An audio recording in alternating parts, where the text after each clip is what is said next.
레위기 24장 본문을 봤습니다. 자, 이 본문은 좀 의미가 있습니다. 이스라엘 자손의 역사 중에서 이게 지금 광야 시대지요. 출애굽기, 레위기, 민수기, 신명기 광야 시대, 이 출애굽 이후의 광야 시대에서 첫 번째로 신성 모독 사건이 발생을 했습니다. 자, 10절에 보니까 두 남자가 등장을 합니다. 한 사람은 이스라엘 여인의 아들이고 또 한 사람은 이스라엘 사람, 두 남자가 진영에서 서로 싸웠습니다. 싸웠어요. 성경에서 이스라엘 사람이 진영에서 서로 싸웠다라고 말했을 때는 그냥 뭔가 의견이 달라서 티격태격 말싸움 했다 정도가 아니라 굉장히 아주 과하게 싸우는 거죠.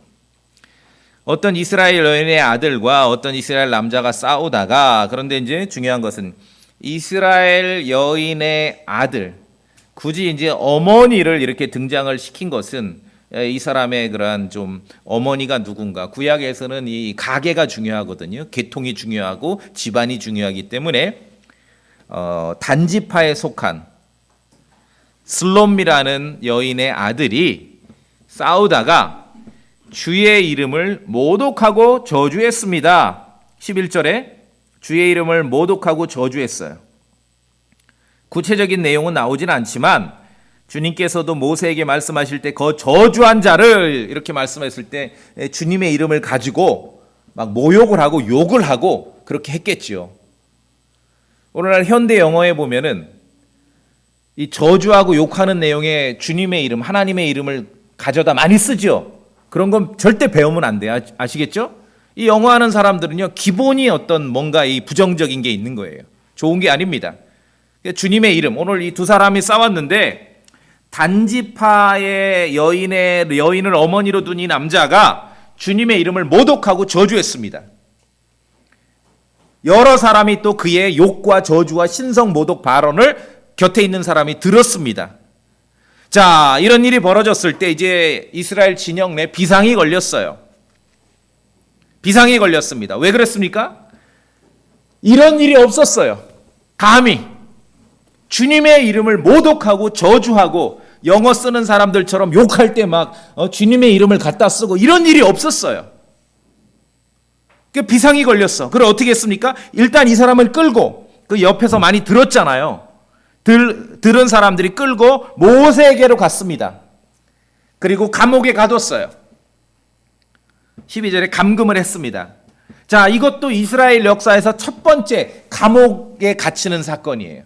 감옥에 가둔 일이 없거든요. 자, 감옥에 우리 그 법에도 왜 교도소를 보내기 전에 일단 급한 대로 먼저 가두잖아요. 긴급 구속을 한다든지 유치장에 가두지요. 그건 왜 그렇습니까? 뭔가 문제는 생겼는데 아직 어떤 처벌과 어떻게 대할지 결론이 안 나니까 이제 급한 대로 먼저 가두는 거죠. 자, 이 사람을 모세에게 끌고 갔고 일단은 그 자를 감옥에 가뒀습니다. 그리고 나서 주님의 생각을 알고자 했던 것이죠. 왜? 이스라엘 역사에서 하나님의 이름을 모독하고 하나님의 이름을 저주하는 데 갖다 쓴 사건이 이게 첫 번째거든요. 이런 일이 없었습니다. 그 전에는 아무리 악하다 할지라도 감히 주님의 이름을 그런데 써먹지를 않았거든요. 이때부터 이제 인간들의 언어와 생각이 부패해서 저주하고 신성 모독하고 욕할 때 하나님의 이름을 갖다 쓰는 거예요. 아시겠습니까? 그러니까 이제 비상이 걸려서요, 감옥에 가뒀고, 이거 어떻게 해야 됩니까? 이 사람을 이제 주님께 뜻을 구하는 거죠. 자, 그래서 여기에 이 모독하고 욕한 사람, 저주한 사람이, 신성 모독한 사람은 이스라엘 여인의 아들이라고 묘사되어 있습니다. 그의 어머니는 단지파에 속한 여인이고, 또 중요한 것은 10절에 그의 아버지는 이집트 사람입니다. 자, 이걸 봐서 왜 출애굽기에 보면 이집트에서 나올 때 섞인 무리들이 이렇게 포함됐었잖아요. 킹제임스 성경에 보면은 그게 참, 우리 왜 강아지 키우는데 이렇게 혼종을 뭐라 그래? 믹스라 그러잖아요. 그 단어예요. 섞인 무리가. 믹스에 믹스. 그러니까 섞인 무리들이 따라 나왔는데 나중에 섞여 사는 무리들이 막 광야에서 고기를 못 먹으니까 막 식탐에 빠져가지고 백성들을 이렇게 요동치게 하고 그런 이야기를 우리가 읽습니다. 여기도 이제 최초로 이스라엘 역사에서 주님의 이름을 모독하고 저주하는 사건을 읽으면서 아버지가 이집트 사람이야? 역시 이 문제가 있구만. 섞인 무리구만. 라고 판단할 수도 있어요. 또 그렇게들 많이 이야기를 합니다. 그렇죠? 그런데 꼭 그렇지 않아요. 식탐에 빠졌던 사람들이 어디 섞인 무리만 그랬습니까? 순수혈통 이스라엘 자손들도 광야에서 음식 가지고 얼마나 많이 불평을 했습니까? 꼭 그 사람들이라고 문제가 있는 거 아니에요? 똑같습니다.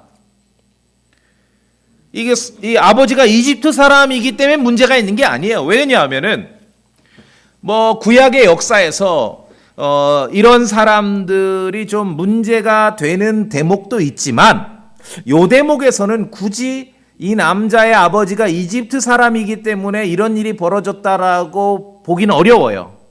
자, 왜 그러냐면은 여기 지도자가 모세인데 모세 아내 십보라는 미디안 제사장의 딸이거든요. 그렇죠? 섞인 무리 대표가 모세부터 섞인 무리예요. 모세 아이들부터. 민수기 12장에서는 모세 아내를 심지어 에티오피아 여인이라고 기록하고 있습니다. 자, 그것만이 문제는 아니라는 것이죠. 즉 아버지가 이집트 사람이고 어머니가 단지파 소속이라서 이 사건이 발생했다기보다는 그냥 그 남자가 다른 남자와 싸우다가 신성 모독 발언을 한 것이에요. 그 남자에게 문제가 있는 거예요, 지금. 그 남자에게. 그래서 그 자를 끌어다가 모세 앞으로 데려갔고 감옥에 가뒀고 주님께서는 이런 경우 어떻게 처리하시기를 원하는지를 주님의 뜻을 물었던 것이죠. 이스라엘 사람들이 진영 안에서 싸울 때 매우 폭력적으로 싸웁니다. 폭력적으로. 그렇죠? 진영 안에서. 자, 그래서 전에 없던 사건이라서 이스라엘 진영에 비상이 걸렸습니다. 자, 여기는 이제 광야 시대고 레위기고 아직 모세의 율법이 아주 서슬퍼렇게 살아있는 시대입니다. 주님의 율법에 이스라엘 자손에게 주신 하나님의 말씀에 이스라엘 왕국, 이스라엘 국가의 그런 헌법과 같은 주님의 말씀 십계명에 주님의 이름과 관련된 법은 매우 엄중합니다. 여러분 십계명 잘 아시죠? 출애굽기 20장 봅시다. 출애굽기 20장.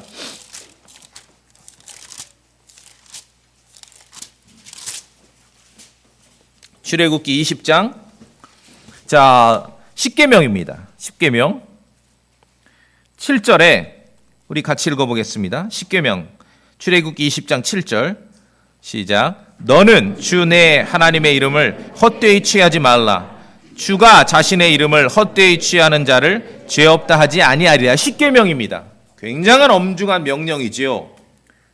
그리고 레위기 19장에서도 너희는 내 이름을 거짓 맹세하지 말라. 내 이름으로 거짓 맹세하지 말라. 내 하나님의 이름을 욕되게 하지 말라. 나는 주니라. 주님의 존함, 주님의 이름과 관련된 명령은 매우 엄중합니다. 자, 그런데 오늘 레위기 24장에서 주님의 이름을 모독하고 저주하는 사건이 벌어졌습니다. 이전에 이스라엘에 이런 일이 없었습니다.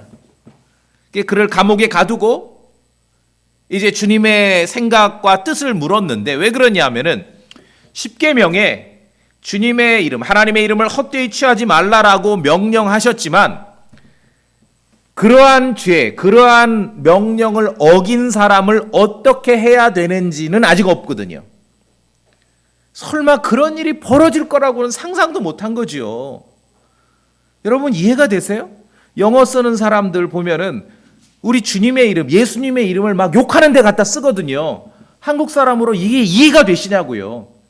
감히 그러한 일이 실제 벌어질 거라고는 상상도 못한 거죠. 그런데 그러한 일이 오늘 레위기 24장에서 발생을 했습니다. 자, 그러면 어떻게 해야 되는가 이제 주님께 뜻을 구하는 거죠. 이 사건에 대해서 이스라엘 자손은 주님의 생각이 드러나기를 원했습니다. 그때 주께서는 모세를 통해 말씀하십니다. 자, 본문을 보시면은 14절에 그 저주한 자를 일단 감옥에 갇혀 있는 저주한 자를 첫 번째, 진영 밖으로 끌어낸 뒤에 늘 뭔가를 처벌하고 처리할 때, 죄에 대해서 다룰 때 진영 바깥으로 데리고 나갑니다.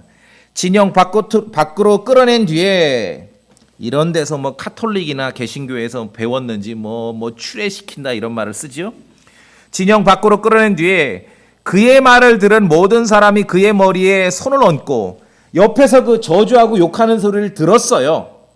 손을 얹고 그 다음에 온 회중이 어떻게 합니까? 돌로 그를 칠지니라. 16절에 주의 이름을 모독 하는 자는 반드시 죽일지니 온 회중이 반드시 돌로 그를 칠지니라. 구약의 이스라엘 자손에게 주신 하나님의 엄중한 말씀입니다. 주의 이름을 모독하고 주의 이름을 저주하고 주의 이름을 함부로 갖다 쓰는 자에 대해서는 돌로 치라. 사형입니다. 사형. 이 이후로 하나님의 이름을 저주하고 주님의 이름을 모독하는 자는 돌로 죽이게 되어 있습니다. 자, 아까 23절 끝에 읽으신 대로 이스라엘 자손이 주께서 모세에게 명령하신 대로 행하였더라. 이때만 해도 이스라엘 자손들이 참 순종적이죠. 이스라엘 자손들에게 주신 사형 방법, 성경에 정해진 사형 방법은 돌로 치는 것입니다. 구약이에요. 모세의 율법입니다. 가끔 오늘날 이 크리스찬들이 어떤 구약에서 특정해가 지정한 죄를 꺼내 와서 이런 걸 도저히 안 된다, 뭐 이런 걸 처벌해야 된다, 처리해야 된다라고 말하지만 그렇게 가져올 때 주의해야 됩니다. 왜냐하면은 구약에서 사형의 사형 방법은 돌로 치는 거거든요. 가끔 오늘날 뉴스에서도 보면 이슬람 교회에서도 가끔 이런 일이 발생하지요. 어떤 마을에서 뭐 이란에 아니면 파키스탄의 어떤 마을에서 이렇게 이 가족의 명예를 더럽힌 누구를 뭐 돌로 쳤더라, 이런 일이 뉴스에서 이렇게 보여지기도 합니다. 성경은 특정 범죄에 대해서 구약이든 신약이든 이 사형 제도를 지지해요. 모세의 율법뿐만 아니라 사도 바울도 그렇게 언급을 했습니다. 자, 구약의 이스라엘 자손에게 있어서의 사형 방법은 돌로 치는 것입니다. 레위기 24장의 이 사건은 이방인, 한국 사람에게는 별로 눈에 들어오지 않을 수도 있어요. 미국 사람에게는 별로 눈에 들어오지 않을 수 있어요. 우리보다 더 하겠죠? 저쪽 사람들은 왜? 막 자기들은 욕하고 말할 때 막 주님의 이름을 갖다 쓰니까. 그런데 이스라엘의 역사에 있어서 이 사건은 굉장히 중요한 사건이에요. 십계명을 어긴 사람을 어떻게 처리해야 되는지를 정한 사건입니다. 어떻게 처리해요? 돌로 쳐 죽이게 돼 있습니다. 그러니까 옛날에 보면 교회 다닐 때 찬송가 앞에다 십계명 박아놨잖아요. 이게 얼마나 무서운 얘기예요. 십계명만 중요한 게 아니라 이거 어기면 어떻게 되는 거예요? 돌로 쳐 죽이게 돼 있어요. 이게 모세의 율법입니다.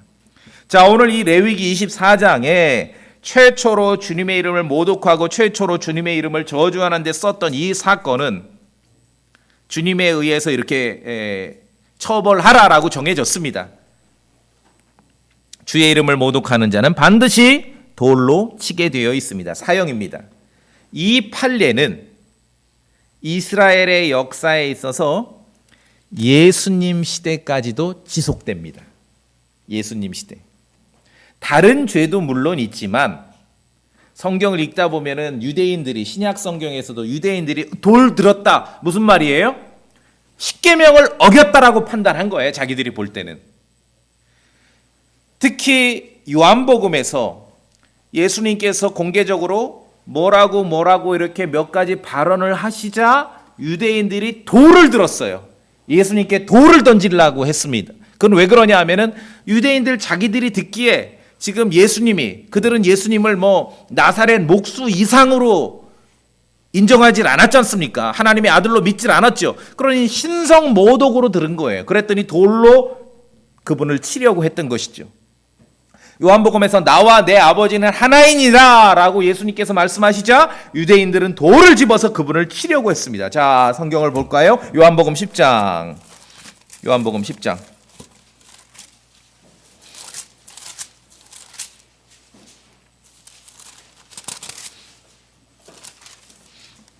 요한복음 10장.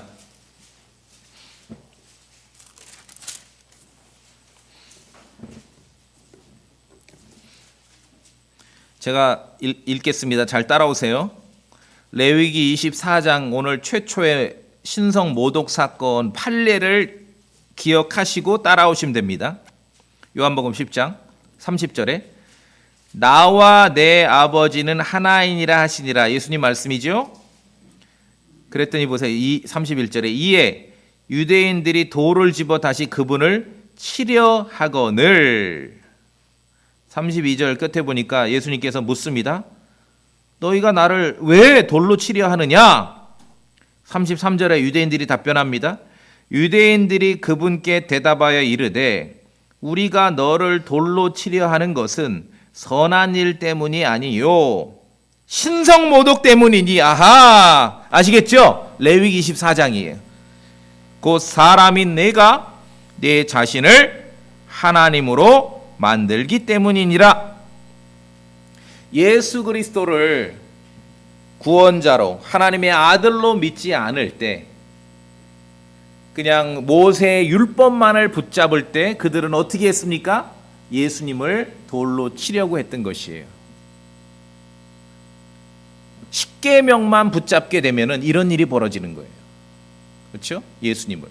그러니까 예수님을 믿지 않고 그냥 자기들은 모세율법 레위기 24장의 그 신성 모독 사건의 판례대로 행동을 하는 거지요.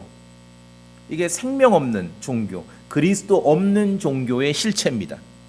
그러면서 자기들은 예수님께 돌을 던지려고 하면서도 자기들은 지금 하나님을 잘 섬기고 있고 모세율법에 충실하다라고 생각할 거 아니겠습니까? 예. 자, 성경을 꼼꼼히 볼 필요가 있습니다. 예수님께서 이제 물어요. 아니 31절 다시 보시면은 이에 유대인들이 돌을 집어 다시 그분을 치려 하거늘. again, 다시. 그 말은 첫 번째가 아니란 얘기죠. 예수님께 돌을 던지려고 하는 일이 여기가 첫 번째가 아니라는 거죠. 그럼 한 번 더 있었다는 거예요. 이전에 유대인들이 판단했을 때 신성 모독이라고 여겨지는 사건이 한 번 더 있었다는 거예요. 자, 앞으로 가보세요. 요한복음 8장 58절. 요한복음 8장 58절. 예수님께서 그들에게 이르시되 진실로 진실로 내가 너희에게 이르노니 아브라함이 있기 전에 내가 있느니라 하시니라. 이제 아브라함을 건드렸어요. 그랬더니 59절. 그때 그들이 어떻게 했습니까? 돌을 들어 그분을 치려 하거늘. 신성 모독 십계명을 어겼다라고 생각한 겁니다. 자, 그래서 레위기 24장에 이스라엘 역사에서의 처음으로 나타난 이 신성 모독 사건, 주님의 이름을 저주하는 데 갖다 쓴 이 사건, 이 판례는 예수님 당대까지도 계속 지속됩니다. 그런데 그들은, 바리새인이나 당대 종교인들은 모세의 율법만 붙잡을 뿐이지 예수 그리스도께서 누구신지를 모르기 때문에, 역사가 어떻게 바뀌었는지를 모르기 때문에 심지어 십계명을 지키고자 예수 그리스도께 돌을 던지려고 했던 것이에요. 과거에는 옳았지만 지금은 나쁜 거지요. 레위기 24장 때는 정당하고 올바른 처신이지만 요한복음 10장에서는 그야말로 엄청나게 잘못되고 나쁜 행동인 거지요. 이해하시겠습니까? 예. 그래서 우리가 역사를 알고 시대를 알고 성경을 함께, 앞뒤를 함께 알아야 되는 것이에요. 이제 요한복음 당시에 요한복음 8장이나 요한복음 10장의 그 스토리가, 이제 그 장면이 눈에 딱 들어오시죠? 왜 그런 일이 벌어졌는지. 레위기 24장 때문에 그런 일이 벌어진 것입니다. 성경의 하나님께서는요, 십계명에서도 우리가 보았듯이, 다시 말씀드립니다. 찬송가 앞에 새겨 있는 그 십계명, 그것만이 중요한 게 아니라 그것을 어기면은 돌로 쳐 죽이게 돼 있습니다. 이게 중요하죠. 성경의 하나님께서는 하나님의 이름, 당신의 이름이 함부로 사용되거나 모독받거나 저주하는 데 사용될 때 매우 불쾌하게 여기십니다. 그 사람이 이스라엘이건 구약 시대 이스라엘 진영에 속하면서도 타국인이건 상관없이 이스라엘 진영에 있다면은 하나님의 이름을 모독한 자는 돌로 쳐 죽이게 되어 있습니다. 어쩌면 예수 그리스도를 믿지 않는 심정으로 요한복음 10장의 바리새인들은 그 율법에는 충실하게 따라갔던 것이죠. 이스라엘 자손이라면 당연히 돌로 쳐 죽이게 되어 있습니다. 만약에 지금이 모세 율법이 동일하게 효력을 발휘하고 있는 시대라면 아마 요 계명, 주님의 이름을 모독하느냐 저주하느냐 요 계명만 적용시키자면 아마 영어권 사람부터 다 죽을 것 같아요. 그렇죠? 예, 함부로 주님의 이름을 막 갖다 써먹잖아요. 우리는 감히 그런 일은 없잖아요. 유대인들 율법을 자랑하나 율법을 어기는 바리새인 같은 종교적 위선자들에 대해서 성경은 하나님의 이름을 모독한다 그럽니다. 요한복음 8장의 그 종교인들, 요한복음 10장의 그 바리새인들, 모세의 율법 10계명은 굳게 붙잡고 있지만 하나님의 역사와 예수 그리스도께서 누구신지를 믿지 않고 받아들이지 않았을 때 그들은 오히려 하나님의 이름을 모독하게 되는 것이죠. 율법을 자랑하나 율법을 어김으로 하나님을 욕되게 하는 유대인들에 대해서 성경은 로마서 2장은 하나님의 이름이 너희로 말미암아 이방인들 가운데서 모독을 받는다라고 기록하고 있습니다. 구약에서는 레위기 24장 때는 그 말이 막 그렇게 하는 것이 옳았는데 이제 요한복음 10장에 와서는 그렇게 하는 것이 오히려 하나님의 이름을 욕되게 하는 일이라는 것이죠. 모세의 율법대로 하나님의 이름을 모독하고 저주하는 데 쓴다면 모세의 율법대로 만약에 시행을 한다면 모두 다 돌로 쳐 죽여야 하는 것입니다. 자, 이스라엘 역사 중에 재판관 시대, 우리가 이제 사사기라고 하죠.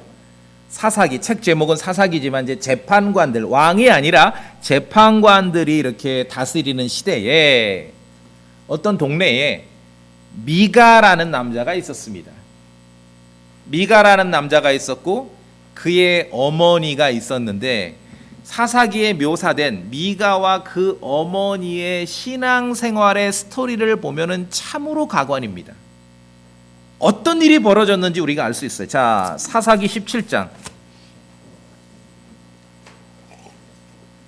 사사기 17장.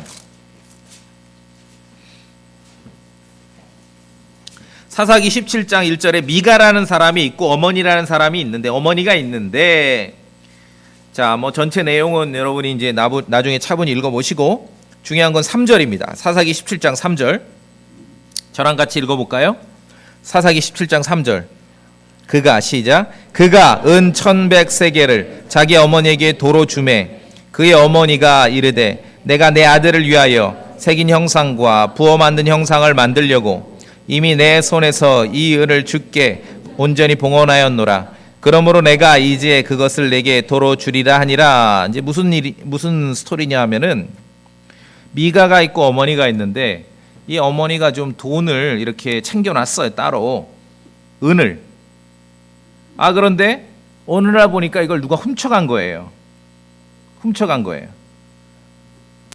그러니까 돈이 없어지니까 이 어머니가 저주를 한 거야. 내 돈을 감히 누가 훔쳐가? 내 돈을 훔쳐간 자는 그 저주를 받을 거야. 그 손이 다 뭐 썩어 문드러질 거 막 저주를 한 거예요. 그 저주 소리를 듣고 미가라는 아들이 이실직고 한 거야. 어머니 그거 사실은 내가 가져간 거라고. 죄송하다고. 여기 다시 돌려드리겠다고. 그랬더니 어머니가 뭐라고 지금 방금 읽은 내용이 뭐냐면 야 아들아 그랬구나.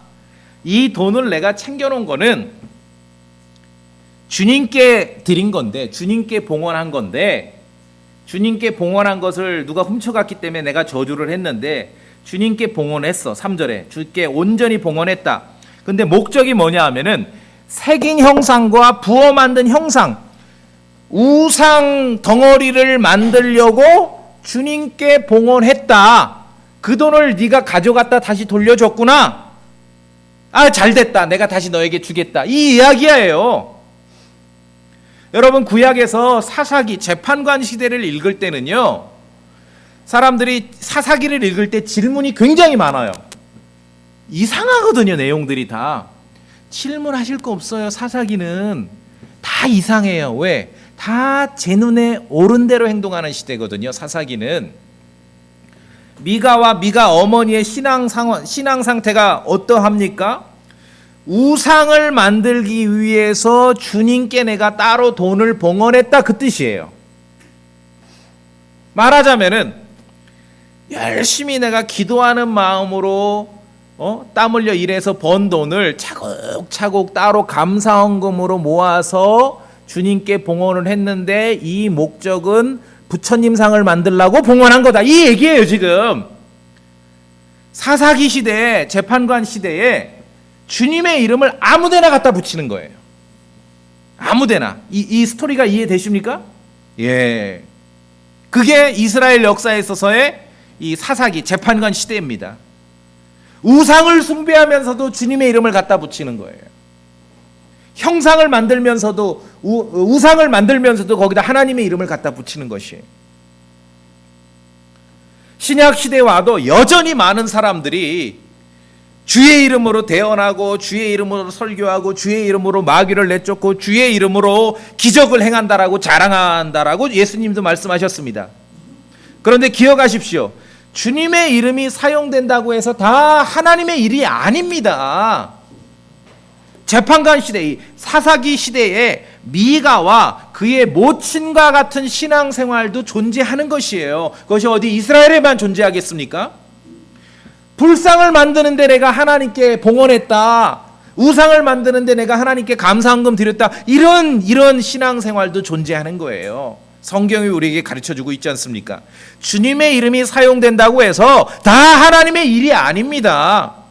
교회 이름으로 뭔가 수행된다고 해서 다 하나님의 일이 아니에요.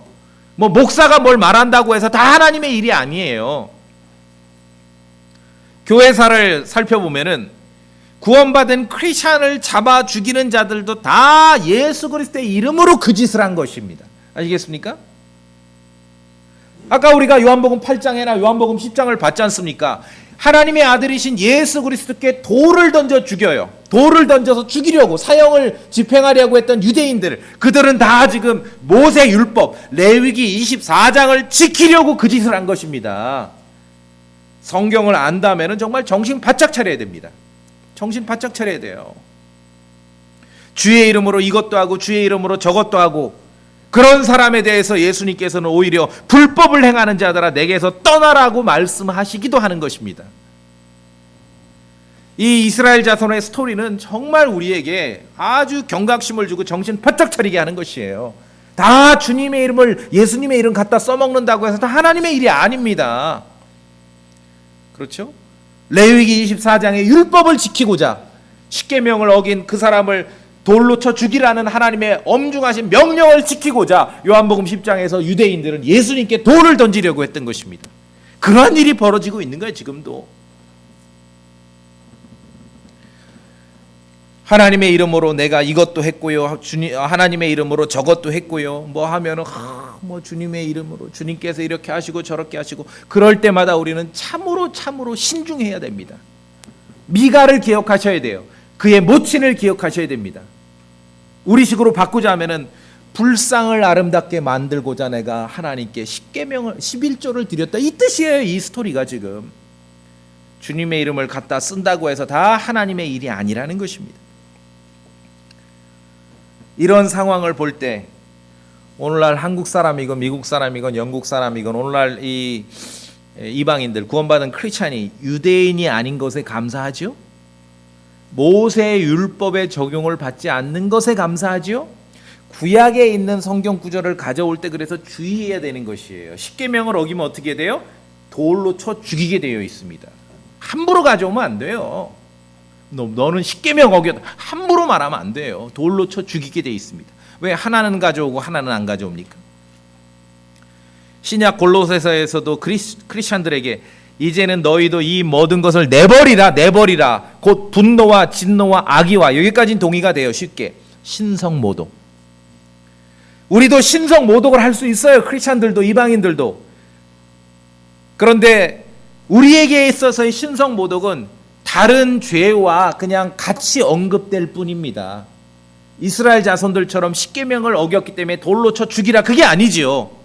그렇기 때문에 그리스도의 복음을 믿는 우리 크리스찬들은 유대인이 아닌 것에, 모세의 율법의 적용을 받지 않는 것에 감사할 수 있어야 되는 것이에요.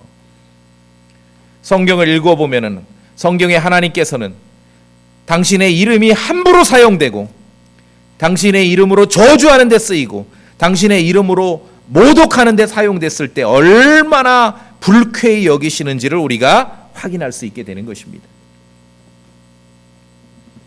자, 이제 레위기 24장의 이 최초 신성 모독 사건의 이 판례가 왜 중요한지 아시겠죠?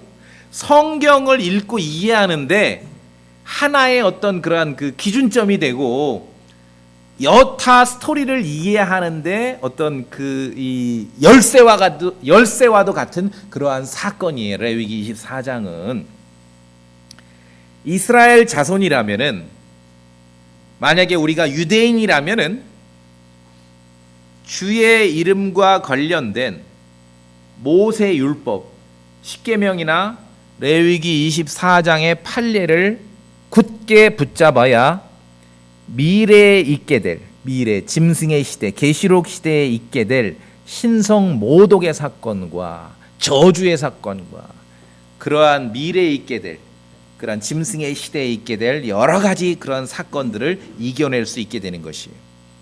계시록을 읽어보시면은 계시록에 묘사된 짐승의 시대, 짐승이 통치하는 그 시대, 주 타켓은 이스라엘 자손이고 유대인입니다. 이방인들이 그냥 괜히 옆에서 그냥 괜히 겁먹고 괜히 날뛰고 그러는데 상관없어요.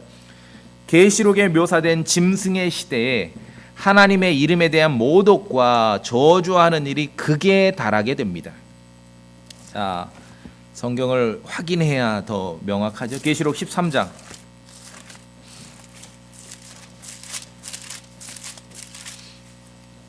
계시록 13장. 제가 봅니다. 5절에 또 용이 그에게 그것들을 말하며, 큰 것들을 말하며 뭐를 해요? 신성 모독하는 입을 주고. 여러분, 성경을 읽으실 때 신성 모독이라는 발언이 나오면은 아하, 십계명을 어겼구나. 그리고 그 판례는 레위기 오늘 본문 24장을 기억하시면 됩니다. 그러면은 성경이 더 잘 보여요.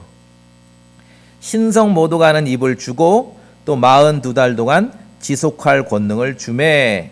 6절 읽어볼까요? 계시록 시대, 짐승의 시대가 어떤 시대인지 보세요. 6절 그가 시작. 그가 입을 벌려 하나님을 대적하며 모독하되 그분의 이름과 그분의 성막과 하늘에 거하는 자들을 모독하더라. 6절을 읽어보니 6절에 기록된 하나님의 말씀, 계시록에 기록된 단어 하나하나가 구약적인 분위기라는 걸 여러분 이해하실 수 있겠죠, 이제? 예. 그래서 만약에 이스라엘 자손이라면은 주님의 이름과 관련된 십계명, 모세의 율법을 굳게 붙잡을 때 미래에 있게 될 짐승의 시대, 신성 모독과 하나님의 이름으로 저주하는 그러한 일들이 극에 달하는 그 시대를 이겨낼 수 있게 되는 것입니다. 자, 말씀드렸듯이 성경을 꾸준히 읽는다면은 주님께서는 지금도 마찬가지입니다. 당신의 이름이, 조남이 부정적이거나 모독적이거나 저주하는 말에 나쁘게 사용되는 것을 매우 싫어하십니다. 매우 싫어하세요. 정말 하나님 그리스도의 복음이 들어간다면은 그런 제가 아는 거는 배운 건 영어밖에 없으니까 그 영어 그 말부터 다 바꿔야 돼요. 감히 왜 헐리우드 영화 같은데 보면 자막으로 나오지만 깜짝 놀라잖아요, 그렇죠? 욕이 나와요. 주님의 이름이 욕으로 나오는 거예요. 매우 싫어하세요. 구약 시대 같으면 다 돌로 쳐 죽이는 것이에요. 최근에는 제가 이제 요거는 조금 자세하게 설교도 다루고 강의도 다루려고 하는데, 최근에 한국에도 어떤 일이 있냐면은 주님의 이름을 모독하고 저주하는 일을 엄격히 금하시고 싫어하시는데, 어떤 일이 있냐면 크리스찬이라 하는 사람들이 성경에 명명백백히 기록된 주님의 이름을 바꾸는 사람들이 있어요. 여러분 들어보셨어요? 이상한 사람들이에요. 뭐 교수라 박사라 이런 사람들이 주님의 이름을 바꿔요. 신성 모독입니다. 가서 한마디 해주세요. 유대인이 아닌 거에 감사하라고. 성경에 써 있는 주님의 이름을 왜 바꾸냐고요. 우리의 주님의 이름은 예수 그리스도지요. 우리말로 영어로는 Jesus Christ입니다. 뭐 그리스 말로 하면 예수스예요. 예수스 크리스토스. 예수 그리스도예요. 이걸 왜 자꾸 바꿔요? 구약에 기록된 주님의 이름은 여호와지요. 이걸 바꿔요. 박사라는 사람들이 교수라는 사람들이 보니까 야훼더라. 야훼라고 돼 있는 성경 가져와 보라 그래요. 카톨릭 성경에는 없어요. 그렇죠? 여러분 호적 제도는 없지만 족보는 있잖아요. 좀 뼈대 족보 있어. 족보. 뼈대 있는 집엔 족보가 있거든요. 족보에 있는 제 이름이 있는데 우리 전통 사회에서 여러분 족보에 써 있는 이름을 바꿔. 요새는 왜 개명을 쉽게 하잖아. 본인도 개명을 하자. 이거는 옛날로 치면 난리 나는 거예요. 일제강점기에 왜 창씨 개명을 시켰지 않습니까? 무슨 민족 감정이 없어도 거기에 많이 안 한 거예요. 왜? 감히 이름을 바꿔. 이름을 바꿔. 말도 안 되는 거죠. 아니 성경에 써 있는 이름을 왜 바꾸냐고요. 지들이. 신성 모독이에요. 신성 모독. 거기에 크리스찬들이 과하게 표현하자면 좀 어리석은 멍청한 크리스찬들이 편승하는 거예요. 성경에 똑똑하게 써 있는 게 주님의 이름입니다. 아시겠습니까? 여호와 예수 그리스도입니다. 그 이름 이외에 다른 이름은 없습니다. 신성 모독이라는 것이죠. 성경에 기록된 주님의 이름을 바꾸면 안 됩니다. 신성 모독이. 예전에 어떤 분이 저에 대해서 굉장히 나쁜 감정을 가지고 계신 분이 저에 대해서 책을 한 권 썼어요. 제 이름이 김재근인데 그렇게 쓰면은 존중해 주는 거고 김재균이라고 썼어요. 그래도 난 거 다 알아봐요. 이름을 바꾼다는 거는 모독이거든요. 그렇죠? 모독이에요. 예를 들어 집사님 이름이 강신만인데 내가 물을 때 강신민 집사님 그럼 모독이에요. 성경에 우리 주님의 이름이 기록되어 있죠. 우리말로 예수 그리스도. 구약의 주님의 이름은 여호와. 이걸 왜 바꾸냐고요. 저는 순복음계통 목사들이 예수 그리스도를 예수 그리도 하는 것도 아주 듣기 싫어 죽겠는데 감히 주님의 이름을 바꿔요. 이 신성 모독인 줄 모르는 것이에요. 유대인이 아닌 거에 감사하라. 그렇죠? 세상은 레위기 24장에 주셨던 십계명에 주님의 이름을 모독하고 저주하는 말을 하고 주님의 이름을 함부로 사용하는 자들에 대해서 이스라엘 자손이고 이방인 진영 내에 있는 사람일 경우는 타국인일 경우는 돌로 쳐 죽이라고 되어 있는데 세상은 이스라엘에게 주신 그 말씀과 반대 방향으로 계속 나가고 있는 것입니다. 그 정점, 정말 그 정점, 주님의 이름을 함부로 사용하고 모독하는 데 쓰고 저주하는 데 쓰고 그 정점이 계시록 시대가 되는 거예요. 지금도 마찬가지죠. 말씀드렸죠. 주의 이름을 갖다 쓴다고 다 하나님의 일이 아닙니다. 교회가 행한다고 다 하나님의 일이 아니에요. 목사가 말한다고 다 하나님의 일이 아닙니다. 하나님의 말씀에 철저하게 우리가 붙어 있어야 되고 정말 신중해야 됩니다. 예수님도 설교하셨잖아요. 예수님 앞에 와 내가 주의 이름으로 대언하고 주의 이름으로 마귀 내쫓고 주의 이름으로 기적을 행했습니다. 그 사람들에 대해서 주님 뭐라 그러셔요? 불법을 행하는 자들아 내게서 떠나버리라. 그렇게 말씀하십니다. 주의해야 됩니다. 자, 아까 계시록 봤는데 한 번 더 봅시다. 16장. 계시록 16장. 계시록 시대가 어떤 시대인지를 알아야 돼요. 그래서 그 단어와 분위기를 통해서 이게 지금 이방인들, 한국 사람들에게 말하는 건지 유대인들에게 말하는 건지를 이해하셔야 됩니다. 계시록 16장 9절을 제가 읽습니다. 사람들을 큰 열기로 태우니 그들이 이 재앙들을 다스리는 권능을 소유하신 하나님의 이름을 모독하며 또 회개하지 아니하여 그분께 영광을 돌리지 아니하더라. 자, 우리 골로새서 아까 제가 인용했지만 지금 신성 모독은 그냥 우리에게는 뭐라고 말해? 하지 마라 그럽니다. 그냥 하지 마라. 했으면 회개하면 돼요. 그런데 계시록 시대는 전혀 달라요. 분위기가. 하나님의 이름을 모독하며 회개하지 않고 그분께 영광을 돌리지 아니하더라. 이들에게 엄청난 재앙이 닥치는 것입니다. 또 11절도 보세요. 또 자기의 아픔과 헌대로 인하여 하늘의 하나님을 모독하고 자기 행실을 회개하지 아니하더라. 감히 이런 시대가 되는 거예요. 하나님의 이름을 모독하는 시대, 하나님의 이름을 모독하고 함부로 갖다 써먹는 그 일들이 극에 달하는 시대가 바로 계시록 시대입니다. 짐승의 시대입니다. 주님은 당신의 이름이 어떤 상황에서건 함부로 쓰여지는 것, 인용되는 것을 원치 않으십니다. 하물며 오늘날 크리스천들이 성경에 똑똑하게 써있는 주님의 이름을 함부로 바꿔요. 이건 사람도 불쾌하잖아요. 그렇죠? 선생님이 여러분 이름 바꿔서 말해보세요. 불쾌하지 않습니까? 신성 모독인 줄 몰라요. 그런 자들이. 그런 시대 정신 똑바로 차려야 됩니다. 오늘 레위기 24장 본문에서 이스라엘 역사에서 처음으로 주님의 이름을 모독하는 사건이 발생했습니다. 그러자 회중은 주의 생각을 알고자 했습니다. 참으로 훌륭한 태도지요. 매사에 어떤 결론을 알지 못하는 일을 만났을 때 우리는 먼저 주님의 생각을 알고자 해야 됩니다.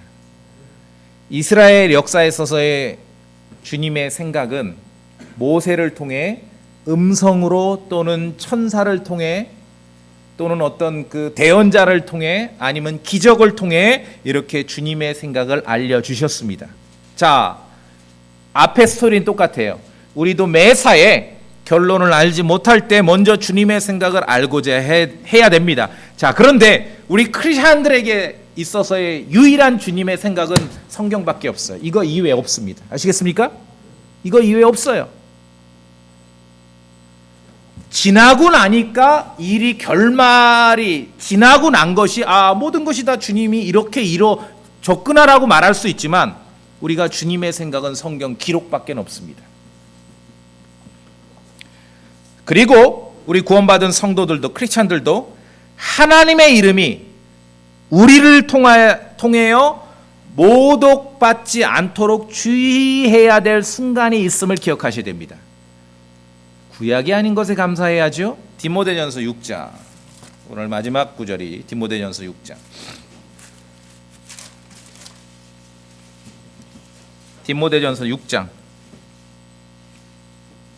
같이 읽습니다. 디모데전서 6장 1절. 디모데전서 6장 1절 시작. 멍에 아래 있는 종들은 다 자기 주인들을 모든 존경을 받기에 합당한 자로 여길지니 이것은 하나님의 이름과 그분의 교리가 모독을 받지 않게 하려 함이라. 하나님의 이름이 여기 나오죠? 예, 레위기 24장을 기억하신다면은 율법대로 하고 유대인이라면 돌로 쳐 죽이는 거예요. 하나님의 이름이 모독을 받는다면은. 자, 디모데전서 6장 1절 이 말씀을 여기 지금 멍에 아래 있는 종, servant, 어떤 고대 노예가 아니라 servant가 뭡니까? 서비스를 제공하는 사람을 우리가 servant, 종이라고 하지 않습니까? 국가 공무원도 servant라고 하죠. 그렇게 이해하자면 오늘날 크리스천들은 이 직장 생활이에요. 사회 생활이에요. 디모데전서 6장 1절은 무슨 말씀입니까? 구원받은 크리스천들에게는요, 직장 생활도 신앙 생활이라는 것입니다. 여러분 동의하십니까? 이게 중요해요. 오늘 현대인들이 까먹은 거예요. 완전히 구원받지 않는, 믿지 않는 사람들 속이라 그러니까 맨날 예배당에서만 모여 있는 거예요. 예배당에서만. 이 이단이에요. 그래서 이단이에요. 디모데전서 6장 1절에는 직장 생활도 신앙 생활이에요. 신앙 생활.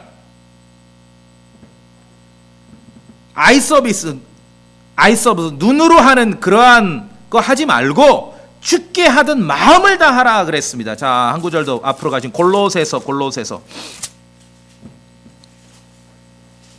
22절에 종들아, 서번트 하면은 서비스를 제공하는 사람. 여러분이 그런 위치에 있다면은 골로새 3장 22절, 골로새서 3장 22절, 종들아 육체에 따라 너희의 주인된 자들에게 모든 일에서 순종하되 사람들을 기쁘게 하는 자같이 눈으로 섬기지 말고 아이 서비스 하지 말고 23절에 너희가 무슨 일을 하든 마음을 다해 죽게 하듯 하라 그랬습니다. 왜? 그렇게 하지 않으면은 주님의 이름이 모독을 받는다는 것이죠. 여러분 디모데전서 6장 1절 말씀 충분히 이해하시고 동의하실 수 있겠죠? 예배당에서만 모독이 되는 게 아니라 사회생활, 직장생활에서도 주님의 이름을 모독하게 할 수 있는 거예요. 어떻게? 자기 주인, 자기 지위, 자기 위에 있는 사람을 함부로 무시하고, 뭐 드라마 같은 데 보면은 모여가지고 과장님, 부장님 욕하는 것이 예사야. 그것이 유행이야. 주님의 이름이 모독받는 것입니다. 구약이 아닌 것에, 유대인이 아닌 것에 감사할 줄 알아야죠. 예. 우리 크리스찬들에게 직접적으로 주신 말씀이에요. 모독받지 않게 해라. 구약처럼 돌로 쳐 죽이진 않아요. 그러나 어떻게? 그런 거 하지 마라 그거죠. 골로새 분명히 그런 거 하지 말라. 그런 거 하지 말라. 예배당에서만 이 현대 크리스천들이, 열심을 내는 크리스천들이 착각하는 것이, 예배당에서만 신앙생활하고 있고 가정에서만 신앙생활하고 있고 전도지 돌릴 때만 신앙생활한다라고 착각합니다. 그렇게 착각하면 그건 이단되는 겁니다. 오늘 골로새서나 디모데전서 6장 1절을 보니까 여러분의 사회생활, 직장생활도 신앙생활입니다. 여러분 동의하십니까? 예, 이게 중요합니다. 주님의 이름이 모독받지 않게 해야 됩니다. 자, 은혜의 복음을 믿는 우리 구원받은 크리스천들에게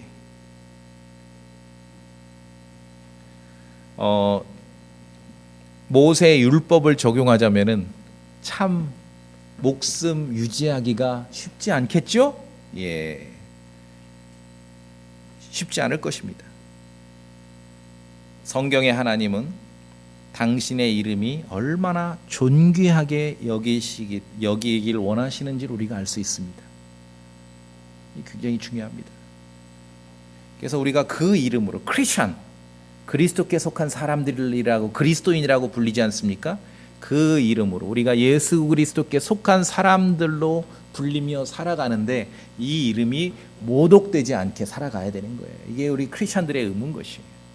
그렇기 때문에 구체적으로 우리에게 하나하나 성경은 알려주고 있는 것입니다.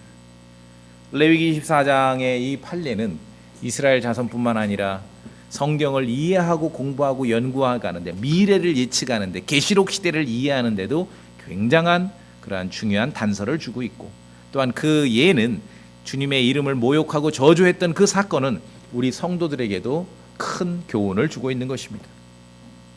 자, 이것이 주님의 이름. 그러니까 성경에 하나님께서 당신께서 주님의 이름을 어느 정도까지 인정하고 아끼시기를 원하는지 우리에게 보여주셨죠. 자, 그럼 이제 끝으로 제가 그냥 여러분 듣기만 하세요. 시편 138편의 한 구절을 읽어드리고 오늘 설교 마치겠습니다. 시편 138편에는 이렇게 되어 있습니다. 주께서 주의 말씀을 주의 모든 이름 위로 크게 하셨나이다. 여러분 이해되세요? 주께서 주의 말씀을 주의 모든 이름 위로 크게 하셨나이다. 이것이 주님의 말씀입니다. 다 같이 기도하시겠습니다.